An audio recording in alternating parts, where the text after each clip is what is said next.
Hi, I'm Matt Morris with InfoSecSync. And I'm Nick Thomas with InfoSecSync. And here we are at the National Cyber Summit here in Huntsville. And with us, we got a very special guest. Mr. Mike McConnell, from former director of the NSA, is here with us. How you doing, sir? Doing well, doing well. Thank Nice you. to have you on, sir. It's a pleasure to be here.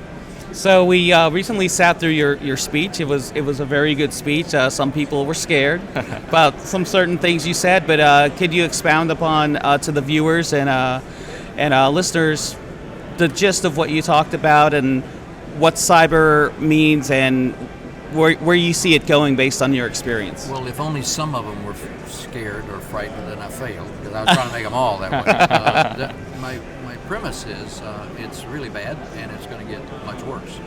And we've become digitally dependent, so we need to think about it in new and creative ways. So the argument I was trying to posit is we need to think about it at policy, strategy, legislative level, change the landscape.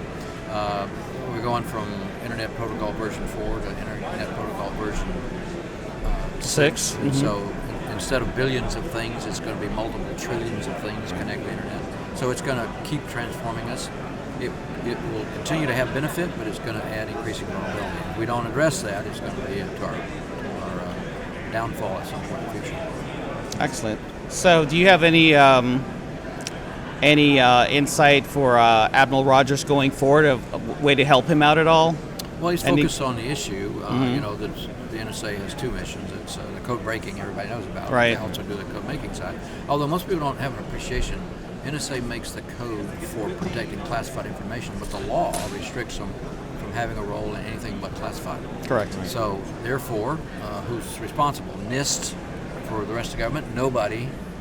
No one has an official responsibility for the private sector, and most of the ones and zeros and most of the .com world is private sector, not Free game. Free game. Yeah.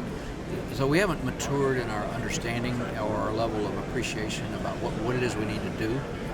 I'm arguing the vulnerability is increasing, and we need to address it at a national level and an international level to make internet service, all of us, that's robust, secure.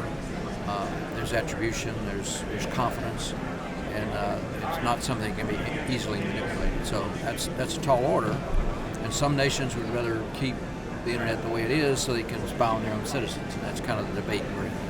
Somebody's going to have to step up and lead that for the world. Most definitely. Very good That's words. some good insight. Yeah, really absolutely. good insight there.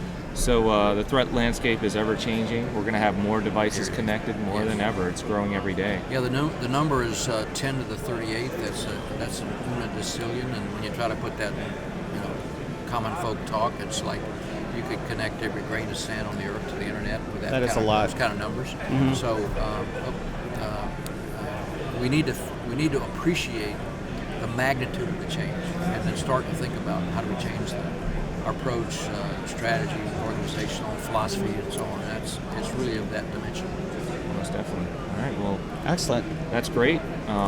Great information, great insight. Thank you again for stopping through and coming to the conference and providing those. Thanks for words. being on. And thank you, too, for what you do. It's a great service, and I understand you have 15,000 listeners, and now you got 15,001. All right, great, Thank you so excellent. much, sir. Thank you for that Yes, plug, sir. Carry on. Thanks All for right. staying in sync with With InfoSecSync.